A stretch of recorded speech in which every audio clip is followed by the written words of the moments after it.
was dark except for a ray of moonlight coming through the window. I started reaching around for the light switch. Then I saw something glinting in the air. It was a knife blade, and it was headed straight for my throat.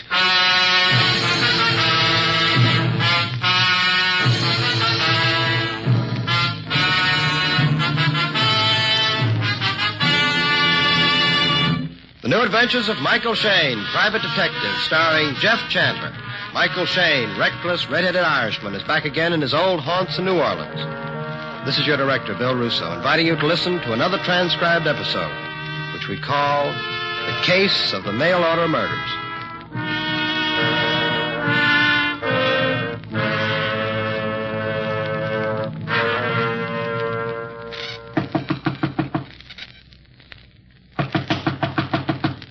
Who is it?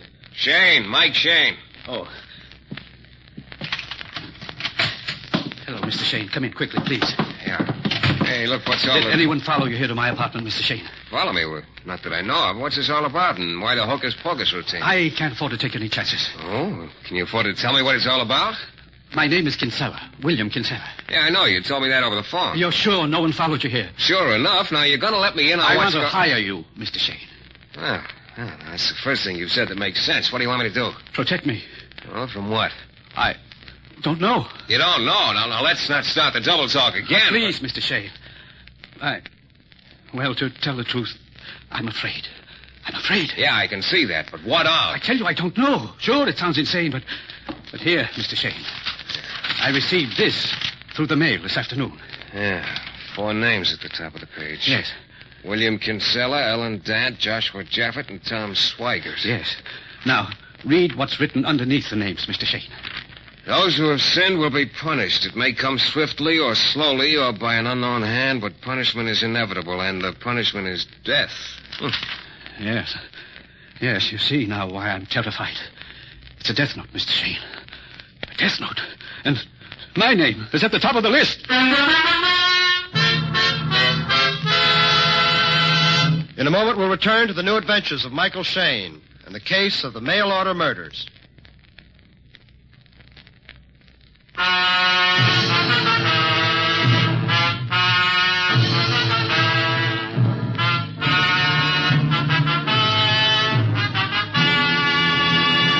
Well, it had started out as a pretty routine day. I'd helped an elderly lady find a necklace which turned out to be mislaid instead of stolen, and I'd spent the afternoon at a pretty stuffy wedding reception guarding the gifts. But then in the evening, a jittery little guy named Kinsella called me over to his apartment and showed me a death note he'd just gotten, listing his name with 3 others. One look at Kinsella's face told me he thought the guy who'd sent the note meant business. Mr. Shayne, you've got to protect me. Money's no object. First, Now, just a minute, Mr. Kinsella. Let's slow down a little. Have you any idea who might have sent the note? None. Not at all, Mr. Shayne. It's a complete and horrible mystery to me. Sounds like some kind of fanatic or crank. Those who have sinned will be punished. Yes, it does sound like some sort of fanatic, but who? This the first notes you've gotten? No, there have been others, but I never paid much attention before because the notes were vague. But this note mentions death, and it lists names. Yeah. I wonder if the boy who wrote the note is after you himself or if he's thinking of sending someone. What do you mean? The note says death may come by an unknown hand. But that's the terrible part of this whole thing. I don't know who sent the threat. I don't know who's after me, and I most certainly don't know why. The note says something about those who have sinned. That's ridiculous. There's nothing, absolutely nothing in my past that would possibly warrant such Yeah. Well, what do these friends of yours say about it? Friends? What friends? The other names on the list here. Let's see. Ellen Dant, Joshua Jaffet, Tom Swigers. They're no friends of mine. Well, acquaintances, then. You don't understand, Mr. Shayne. I don't even know these people. Huh? I've never heard of any of them. Their names mean nothing to me. You sure about that, Mr. Kinsella? Absolutely. Yeah, it sort of complicates things. I thought maybe if I could find something to connect you with these other 3, some link between you, we might have something to go on. But... Mr. Shayne, please stay here with me and protect me, at least long enough for me to wind up my affairs so that I can leave New Orleans if necessary. Well, I don't know what your usual rate of pay is per day, but I'll double it. You know, you're getting more convincing by the moment, Mr. Kinsella. I have plenty of room for you here. Okay. I'll go home and pick up a toothbrush and be back here in an hour.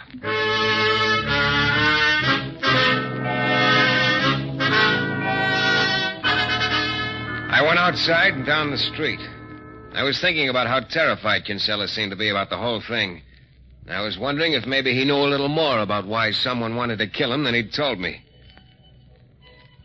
And then about half a block away from Kinsella's apartment, I spotted what was undoubtedly one of the last of its kind in existence.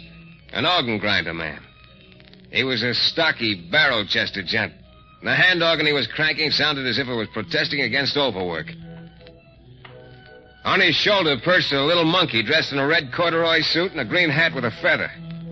The whole sight took me back about 20 years. So I fished around in my pocket for a coin and waited for him. Hello? I'm sorry. I didn't mean to scare you. Well, I guess you didn't see me. Sort of a dark night. Yes, a dark night. Oh, yeah. You know, I haven't seen an organ grinder since I was a kid, practically. So? It's not many of us left now. No, I guess not. You're working kind of late tonight, huh? Night, day, makes no difference. Yeah, I guess you're right.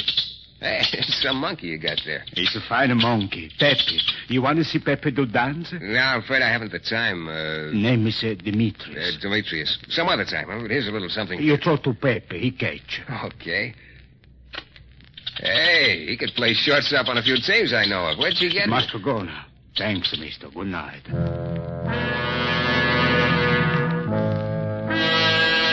Demetrius started cranking the hand organ again and moved on down the street.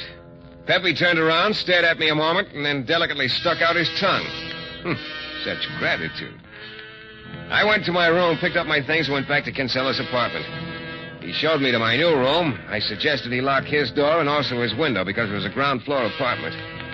Then we both turned in. I guess it was a little after midnight when something woke me up. I couldn't tell just what it was, but I remembered vaguely hearing some kind of sound. I got out of bed and went out in the living room. Turned on the lights. Nothing there. Then I went to Kinsella's bedroom door. Mr. Kinsella? Mr. Kinsella? Hey, Kinsella! Huh? What is it? It's Shayne. Open the door. What's the matter, Shayne? You had me worried for a minute. I guess I was sound asleep. What is it? Something woke me up. A slight noise. I thought I'd better check to make sure you're okay. Oh, yes, I'm all right. Matter of fact, I was having a very pleasant dream. I could hear some sort of strange music. Seemed like it was right under my window. Music? Yes, like a calliope. I could hear... A calliope? Oh, sort of. Hey, wait a minute. Could it have been a hand organ? Why, yes, that's what it was. I dreamt I... Maybe the music wasn't a dream. Demetrius really does work late. Huh? What are you talking about? Skip it. Well, let's turn in again.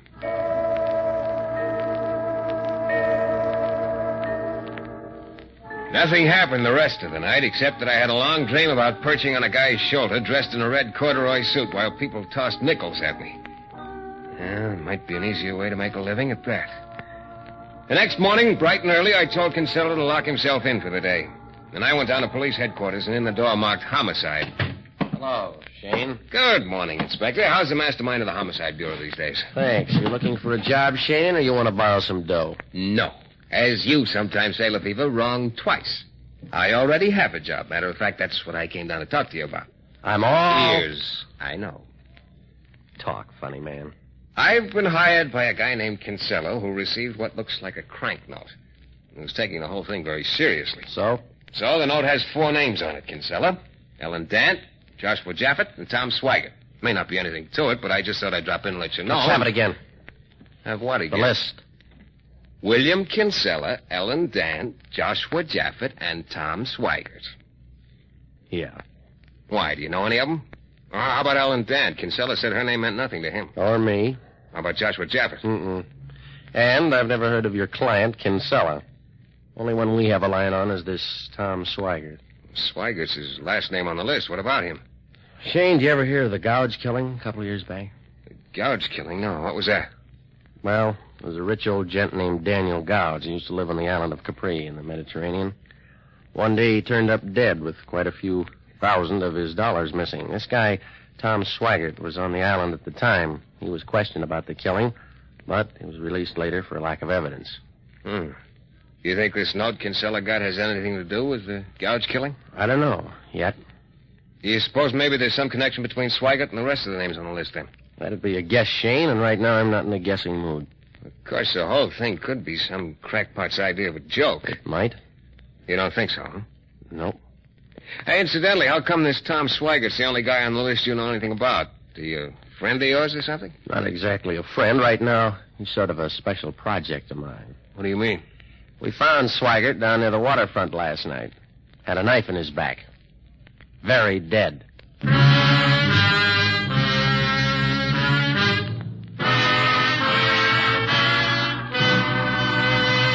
In a moment, we'll return to the new adventures of Michael Shayne and the case of the mail-order murders.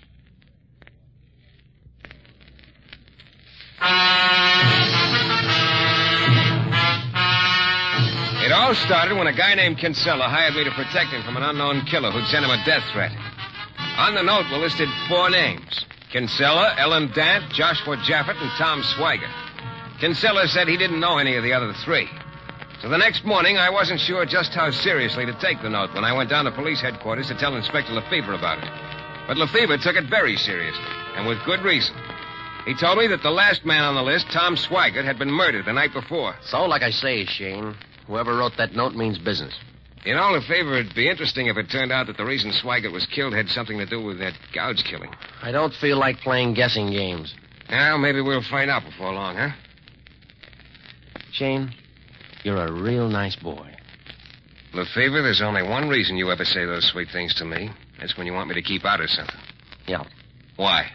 Because whoever wrote that note wasn't kidding. He's vicious and deadly. He's already killed once, and there are 3 more names on his list. So? So if you get mixed up in it and get in his way, you could get burned bad. Thanks for the advice, Lefebvre. No charge. Tell you what, I'll carry my little fire extinguisher with me full time. You do that, Shane. Just one more thing. Oh, no, Lefebvre. You're not going to give me that don't leave town routine again. I was going to suggest that you do.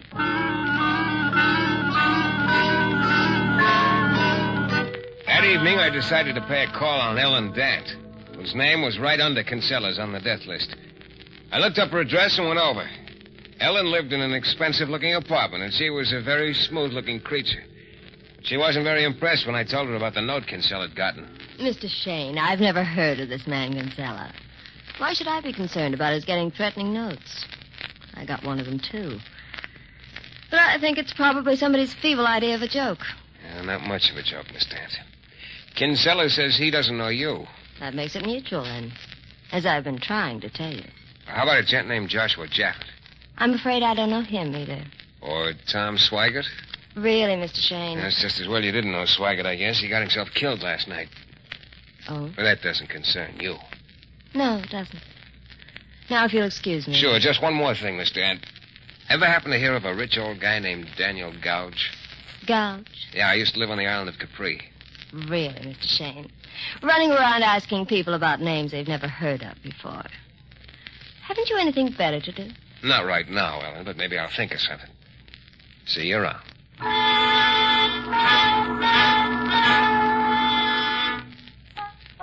My next stop was at the home of Joshua Jaffett over on the other side of town. He was a tall, thin guy with thick glasses, a sharp nose, and a sharper tongue. And he kept the nose buried in an enormous stamp album. Mr. Shayne, must you stand in my light? I can't even see these stamps, let alone get them in the right place. I'm sorry. There's that better. A little. Quite a collection you got there. One of the best. You seem to specialize in stamps from the Mediterranean Any area. law against that? Not that I know of. Ever done much traveling around there? None. Now, where did I put that Malta step? Now, look here, Shayne. I'm looking. This is all foolishness. Complete, utter foolishness. Just because I got a crackpot note from some pranks, there's no reason for you to come around bothering me with your silly questions.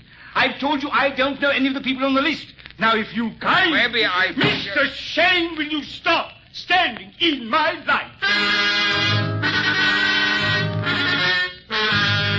I got out of Joshua's light and out of his house. But outside, it occurred to me friend Joshua had been just a little too quick to say no when I asked him if he'd ever been in the Mediterranean. So I went across the street and waited in the dark. I didn't know exactly what I was waiting for, but I waited anyway. Then, about 10 minutes later, I heard someone coming down the street. Yeah, it was my old friend Demetrius, the organ grinder man. Hello, Demetrius. Oh, it's you again. Yeah. Hey, you really get around, don't you? You maybe follow me, mister? Me? No, matter of fact, I was beginning to wonder if it wasn't the other way around. I don't know what you talk about. Oh, no. Of course not. Where do you usually hang out around town? The street they call St. Louis. You, been in this country long, Demetrius? No, not so long, mister. Where do you come from?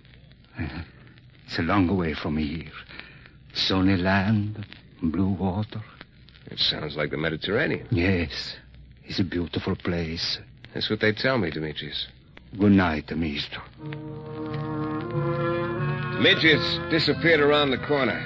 I stood there a while longer across the street and up a little way from Jaffett's house. It was about 10 minutes later that a dark-colored coupe turned the corner and eased to a stop in front of the house. Someone got out and headed for the door. I couldn't see very much, but it looked like a woman. Then as she opened the door, the light from the hall outlined her face. It was Ellen Dant. Yeah, the girl who said she'd never heard of Joshua Jaffett. She closed the door behind her, but not more than 2 minutes later, she came flying out again and jumped into a car. I started across the street toward her. Hey, wait a minute! Ellen! Hey! But I was too late. I crossed the street and walked in the open front door of Jaffett's house. There was no one in sight. I started down the hall, and when I got to the library, I stopped. Yeah, there was Jaffett, all right. Sitting at his desk, his nose still buried in the stamp album. And like Tom Swigert, he had a knife in his back. And also like Swigert, Jaffett was dead. I stood there a minute or two looking at the charming sight in front of me, and then I went over and picked up a telephone. Calling me, Shayne? Lefevre. Looks like the boy we're after is quite a knife artist, huh? Yeah, but I'm not so sure he's a boy. You know, the more I think about it, Lefevre, the more it looks like these killings are tied up with the one over in Capri 2 years ago. Mm-hmm. You found out any more about what really happened over there? A little, not much. This rich old guy, Gouge, lived alone, except for one combination servant and secretary. Looks like now there were several in on the killing. Maybe it was a hired job, huh? Shayne, I told you once to get out of this deal. Now I'm telling you twice. I think you're biting off a lot more than you can chew. You forget, Inspector. I have a real strong jaw. Mm-hmm. Just be sure you don't lead with it. Lefevre's boys arrived about then and went to work. I left, and I went straight to Ellen Dant's apartment. Because it looked to me like this case was going to wind up real fast, and I couldn't think of a better place to wind it up than at her apartment. I didn't even bother to knock because the door was unlocked. I pushed it open with my foot and waited. Nothing happened. I went in. The room was dark except for a ray of moonlight coming through the window. I started reaching around for a light switch. Then I saw something glinting in the air. It was a knife blade that was coming down at me fast. I lunged to one side, and the blade ripped down through my coat sleeve. I tried to grab it, but I was off balance, and then the knife came down through the air again, and this time it was headed straight for my throat.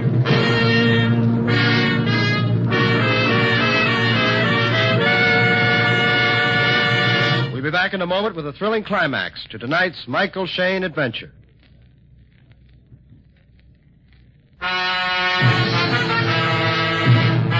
Well, there I was in Ellen Dant's apartment, in the dark, with a knife coming down at my throat. I managed to get one hand up just in time to grab the knife blade. It cut into my palm, but I held on and grabbed the killer's wrist with my other hand. It was a small wrist, but strong. The knife started twisting up at me, so I put everything I had into one wrench and dove for the floor, twisting the killer's wrist as I fell. Suddenly, the knife went skittering across the floor. I jumped to my feet just as the door slammed. I went out in the hall, but whoever it was had been too fast for me. There was no one in sight out on the street when I got there.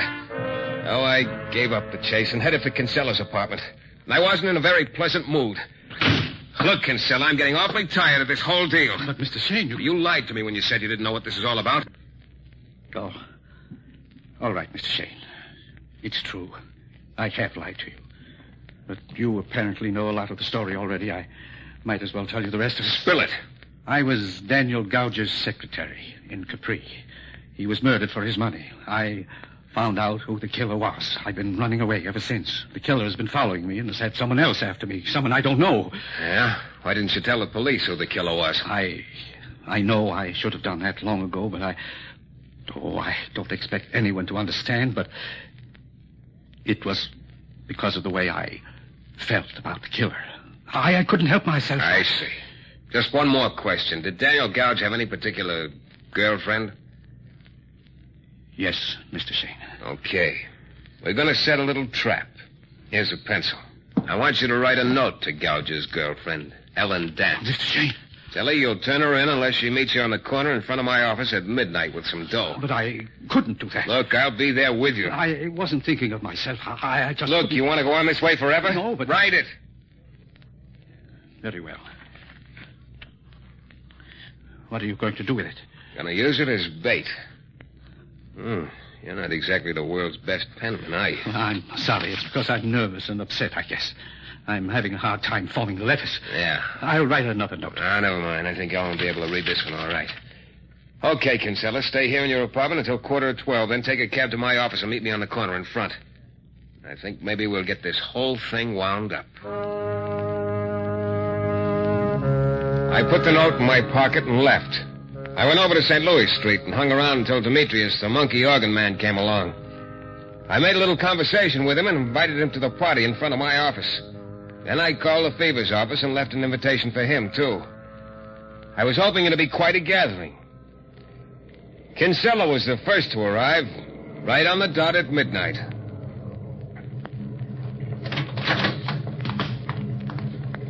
Mr. Shayne. Yeah, you're right on time, Kinsella. Yes, I've been riding around in the cab for a few minutes, waiting until 12. Has she shown up? Not yet. We'll just stand here in the shadows and wait. Mr. Shayne, would it be all right if I sort of kept out of sight when she comes? I just would rather not see her after all that's happened and, well, because of the way I feel about her. Yeah, I think that'd be okay, Kinsella. I'd appreciate it very much. It isn't easy for me to do this. Mr. Shayne, someone's coming. Relax, it isn't Ellen. Shayne? Hello, Lefevre. I got your message. Now, what's this all about?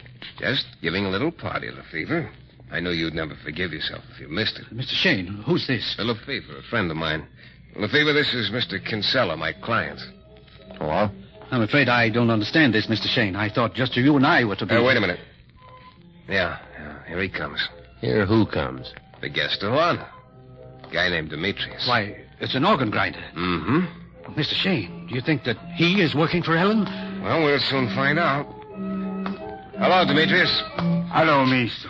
This supposed to be the floor show, Shayne? You never can tell, Lefevre. Mr. Shayne, will you kindly explain what this Mister, is... mister. What's the matter, Demetrius? Who is this man with you? Well, he's my client, Mr. Kinsella. Why? He is the one, mister. He is the one. Huh? Yes, he's the one I saw leave his apartment the night the first man was killed. Yes, this Kinsella. Let's have that again. Why, the man's insane. Yes, I saw him. And then when the second man was killed, I was near his house. I looked through the window. I saw this Kinsella stab him to death. I tell you, he's crazy. And then tonight, when you were at the woman's apartment, mister, this Kinsella was there too. He attacked you. Kinsella's got a gun. I see it, Lefevre. I see it. Oh. Well, I think that'll keep our friend Kinsella on ice until your voice and caught him away, Lefevre. Yeah. So Kinsella was the knife artist, huh? Sure looks that way.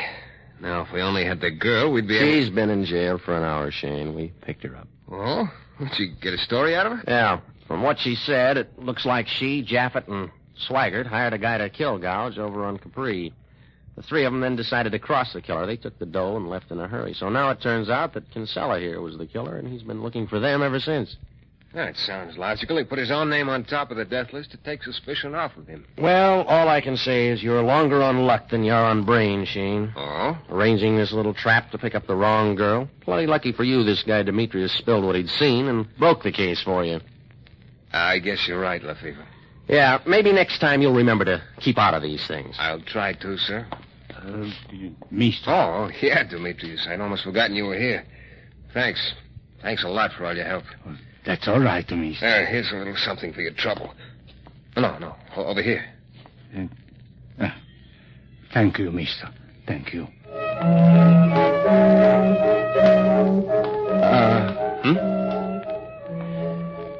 Demetrius didn't see that dough you held out to him. No. He's blind. Mm-hmm. Demetrius is blind. Shayne... Like you say, Lefevre, it's lucky he broke the case for me, isn't it? Good night, genius.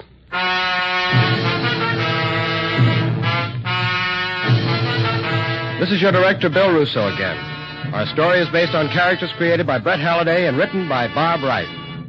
The music is composed and conducted by John Duffy, and Michael Shayne is portrayed by Jeff Chandler. The New Adventures of Michael Shayne is a Don W. Sharp production, transcribed in Hollywood and distributed exclusively by the Broadcasters Guild. Next week, you'll hear Michael Shayne in another thrilling adventure from mysterious and colorful New Orleans.